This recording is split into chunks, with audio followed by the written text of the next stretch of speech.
Welcome to our first ever videocast.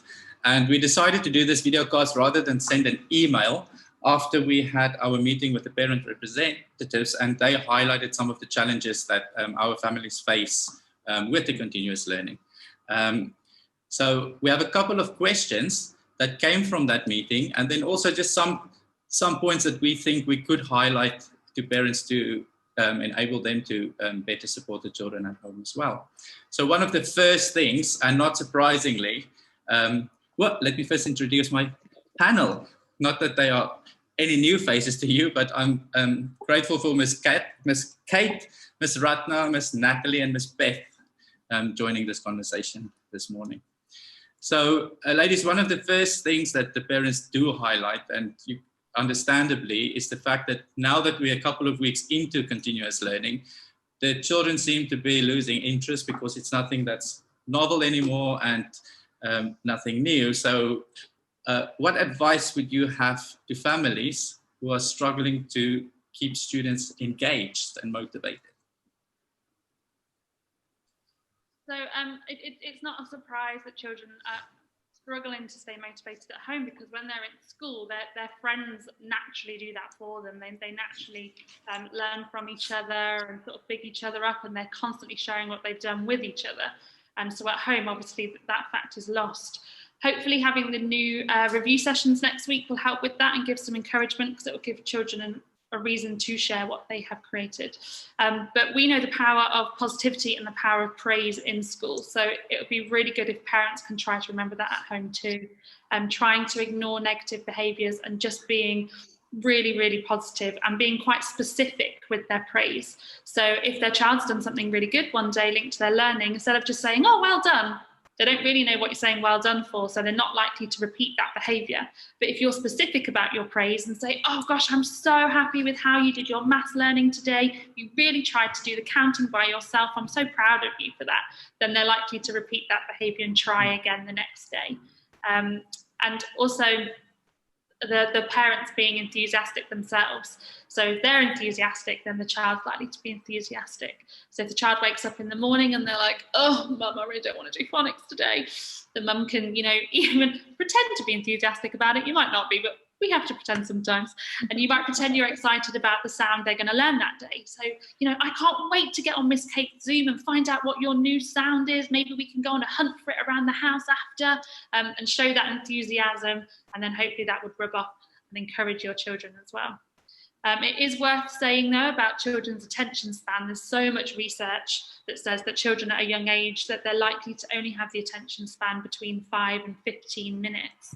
So if it's coming up to that time and your child is losing their attention in the learning that's taking place, there's no point trying to encourage them, because it's just going to put them off. They're not going to be engaging as well as they could be. So in those instances, it's better to perhaps go away, have a break, and come back to it. And using language of now and then is really good for that. So you could say to your child, well, we're going to do this now, but then you can go and have your snack. Or we're going to do this now, and then you can have 15 minutes playing with your blocks. And it just gives them that clear expectation. And they also know, okay, if I try this now, I get something good after. Like Ms. Natalie said, we are going to be starting having review sessions, so please do use the teachers. And we, of course, are going to be so happy to see what they've been doing during the day. We will be ready to be giving lots of praise, really celebrating everything that they've been putting their efforts into. So do use us. And yeah, and you can always pretend that you know, that the teacher has emailed you and asked to see something specifically. They really would like to see your writing. You know, Miss Kate's asked me, so please can we make sure we get it done? And I'm happy to send an email if you really don't want to lie as well, to back you up on that. And we're more than happy to sort of do those, you know, please do email us individually if you've got concerns or things that we can help you with. And we're more than happy to write individual messages back to children, or even send little video messages sometimes. That can help as a motivation. So do use us. We are here as a resource as well. No, that's nice. And how about switching up your learning spaces every morning. Sometimes children, and even us as grown-ups, we need to work from a different environment. So maybe taking your learning outside if you've got a balcony, or if you have the luxury of having a garden, maybe working from the garden that morning might really kind of encourage that child and look at learning in a different manner. It might be using different rooms, but different learning spaces, maybe sitting down on the floor, at the table, however you wish, but just switching that environment so it doesn't seem mundane to do a learning chore at one particular spot. And, because children in EYC are so used to moving around indoors, outdoors, learning in different spaces, I think kind of mimicking that at home in our in a limited manner, what might really work and motivate them to do things. Yep, a change is as good as a holiday. And it's worth mentioning that this is different than primary, because in primary school, the children are more likely to have their space where they learn. This is where I have my books and my iPad, and this is where I do my learning, but that's very different from EYC. And we also don't follow that rigid timetable like they do in primary. So our children are used to doing a little bit of learning here, then they go off and play, and then maybe come and engage with it later again. So thank you. So what I'm hearing is definitely to help students to stay motivated and engaged with the learning is that enthusiasm, and be very animated when you do it, positive praise, and kind of ignoring those negative behaviors for a bit. I do like the strategy of talking about now and then, because it's language students can relate to. Use the teachers as scapegoats, and remember the short attention spans that our young children do have. We see that with the Zooms in the morning, 15 minutes, and they are already on a different planet. And then also the idea of different spaces and changing that up a bit so that they can respond to their learning in different ways. Thank you. You all mentioned a bit on writing and I think in nursery, the mark making. And some families did feel that becomes a challenge, especially if a child is not physically or developmentally ready to write or hold a pencil. What advice do you have with families that just do not know how to support that? Ms. Beth, I think you are the perfect person to lead us into this. Yeah, so I would say that, again, enthusiasm is so important, and get involved. Working together is so important. So especially for reception, we've seen some really brilliant examples of parents and children working together as a team to record what they want to. At this stage in the year, we wouldn't be expecting reception children to be writing reams and reams of sentences. What we are looking for from our reception children is that they're taking the knowledge that they've learned in phonics and applying it to their writing. So they may well only be writing the initial sound, or maybe the first sound and the last sound of a word. And if you as a parent can then write the bit that's missing in the middle, that's really positive modelling of writing for your children. And they can see how it will look once they've had the practice, once they've learnt the sounds and are able to do it for themselves. I think as well, if you can give them purposes for writing, it doesn't have to resemble writing. I know Miss Kate was saying that. Yeah, so with the younger children, obviously, we're not expecting them to be forming letters at this stage. And I would say, please don't push that on your child, because most children in nursery age will not be ready for it. But one thing they can do is what we call emergent writing, and it looks just like a series of scribbles, but they're also voicing at the same time what it is they want to say. And this is something you can model as a parent. So like if you're writing a shopping list or a birthday card for someone, you might just I'll just show you on this bit of paper, like, so we need some eggs, we need some flour, we need some butter, we need some milk. Milk. Yeah. And then sound out the sounds. But actually all you're doing is some scribble writing. And I think then, because the child sees that that's something that they can do, then they will hopefully emulate that as well. Whereas if you're writing letters and they're physically not able to do that, then they'll be like, oh, well, I can't do that. I can't do writing. Whereas actually if it's just literally mark making, that is definitely something they can do, and voice out what it is they want to write. Yeah, I think we often, sorry, Mr. We often don't realize all those developmental stages. And for a child at nursery age, just that connection between, oh, you can use writing to communicate or to I think that's a step that we wouldn't really consider if we don't really think about it. And I think that's a fantastic way to model it, like writing actually communicates something, right? And to praise every attempt. The nursery age, sorry,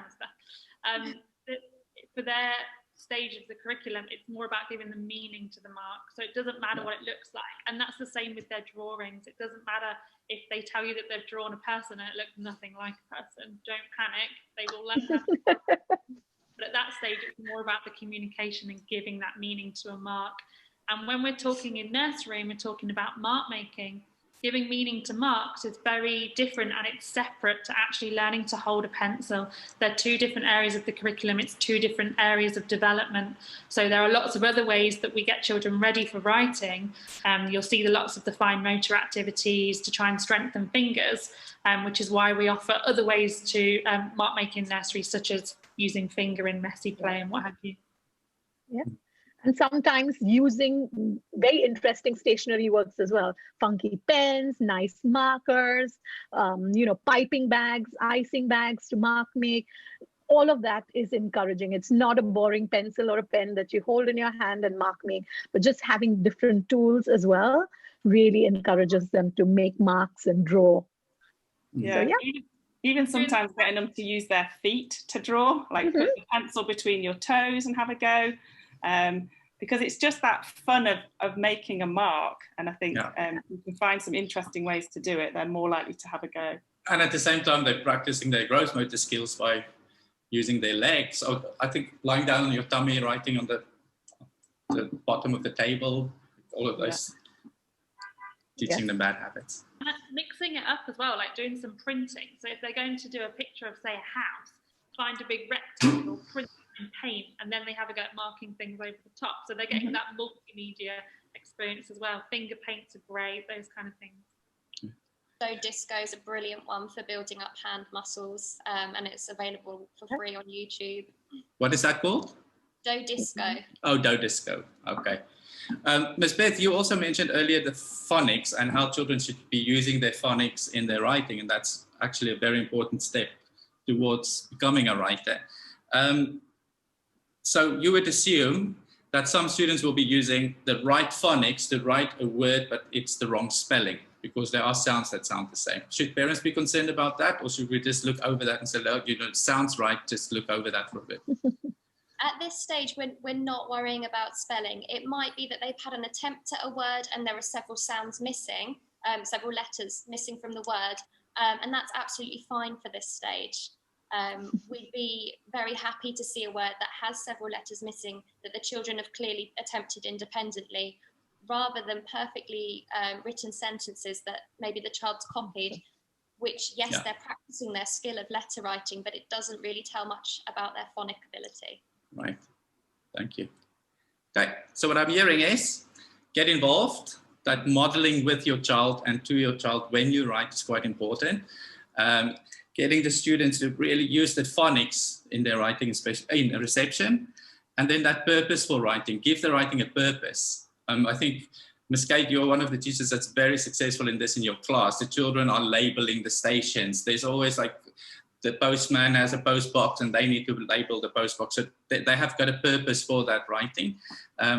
So that is quite an important aspect. And then again, that motivation, staying positive and so forth. Now, one of the other challenges our parents face, and this is kind of a tricky one, because there are some students that would finish their learning tasks within the first hour of the day, and then parents feel there's nothing else for them to do, and where others really struggle to get through the learning that we set. What kind of advice would we have for parents in that instance? Kate? So one, don't panic. So what we put on the learning slides are guided activities, and in a normal school day, they would only take up sort of 20 to 30% of the day. The rest of the day is spent with the child sort of in self-initiated learning and playing with their friends, all of which is still helping to create those pathways in their brain, and they're learning things constantly. So just because they're not doing a set task does not mean they're not learning. So I want to say, if your child just wants to play with the Duplo, they are still learning, so please don't panic about that.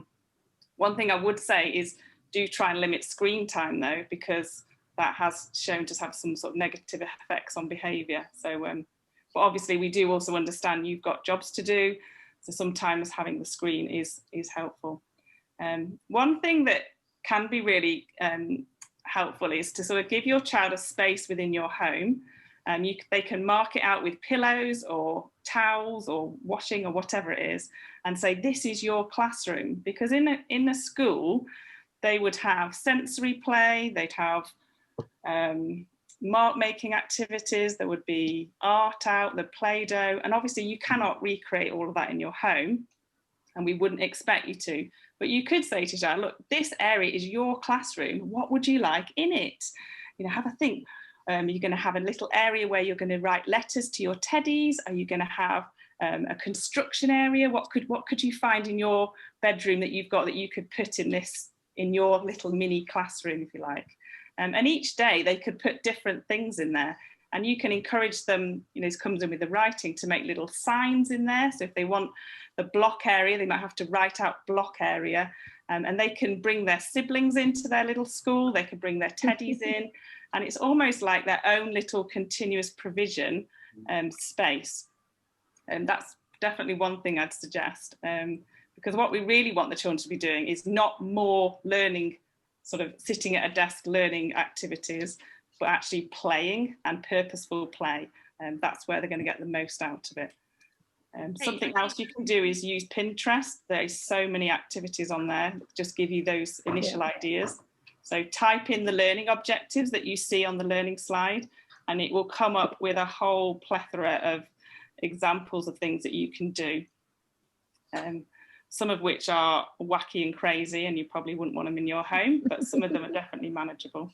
So those are just a few suggestions.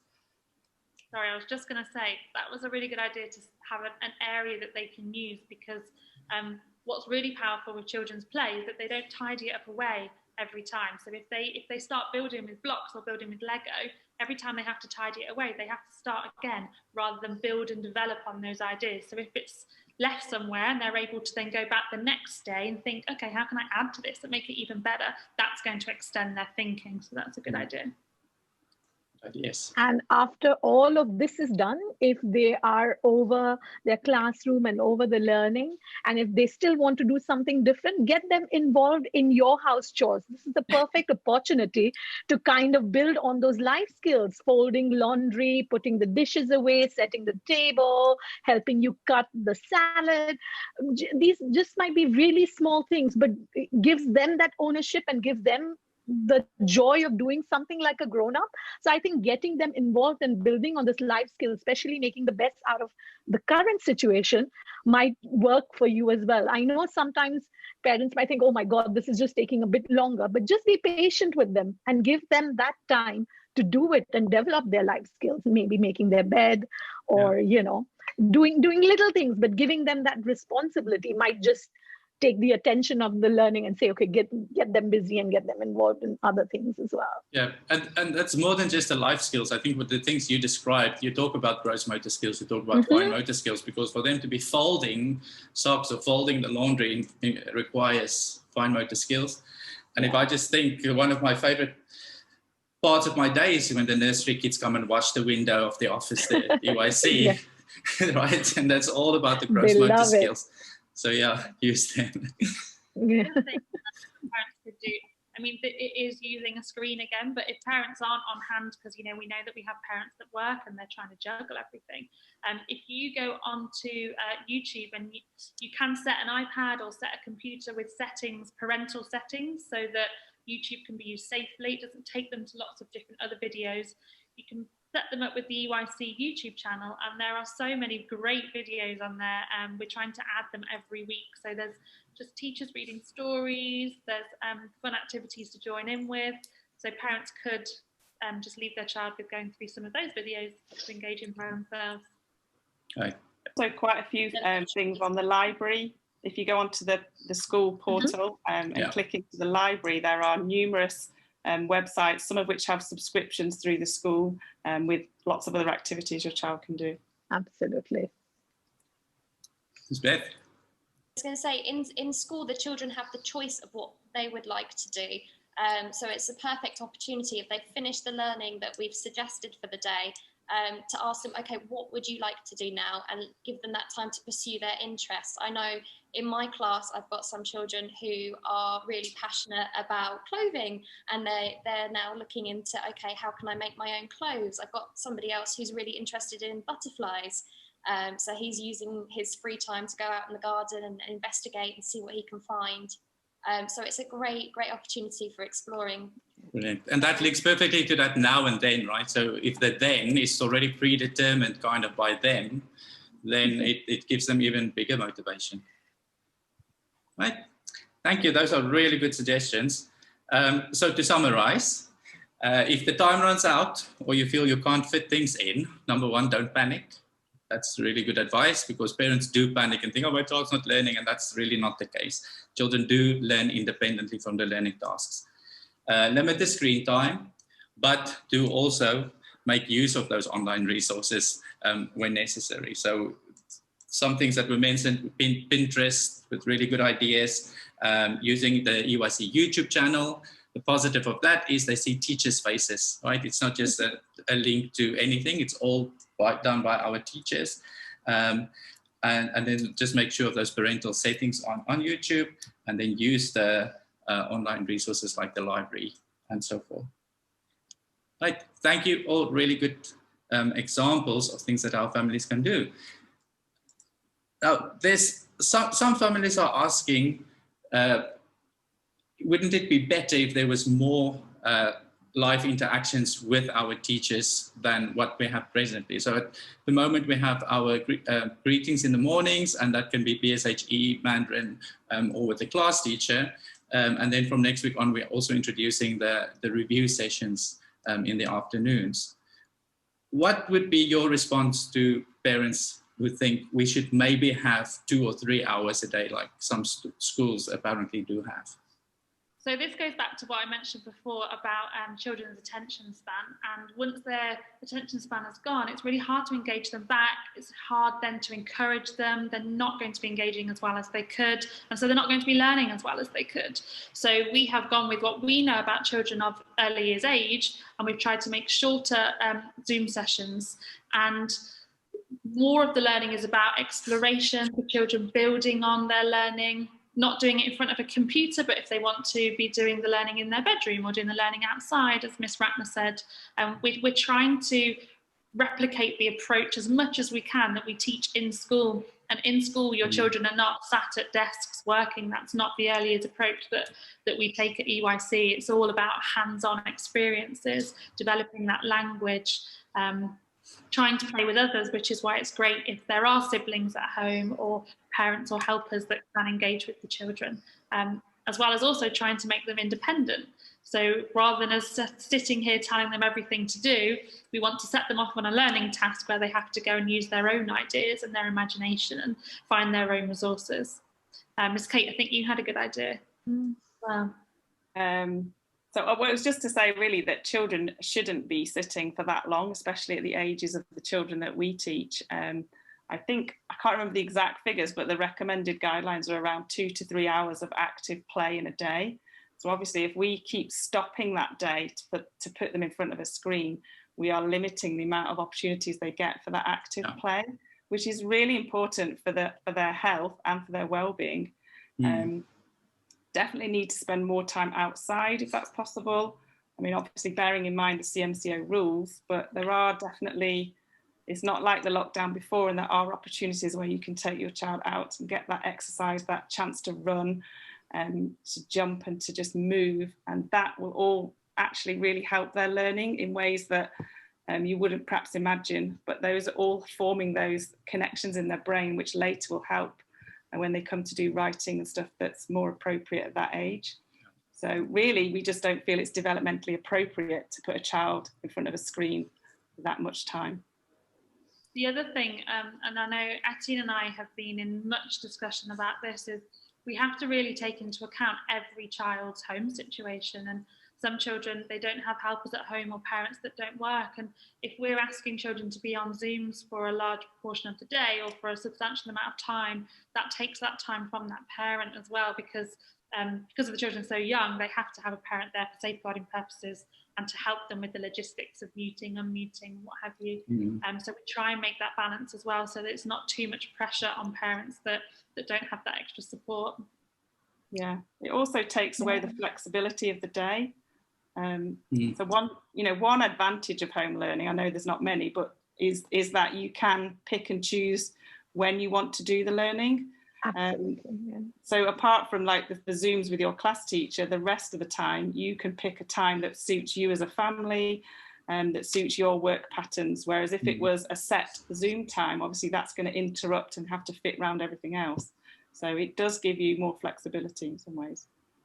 Yeah, I think with this video, when I share the link to the video with families, I will also share again our Development Matters, where the one that's written for parents, so parents can understand where their child should be and what they should be looking for. And then I think I will invite parents, so especially parents who do have the time to do it, to look at that and then observe your child in a Zoom session, and then observe them when they're free playing, and then make a judgment of where the learning is more. Because I can guarantee you that in their free play, they are learning a lot more than they would be in a Zoom session with a teacher. There are just too many distractions. Yeah.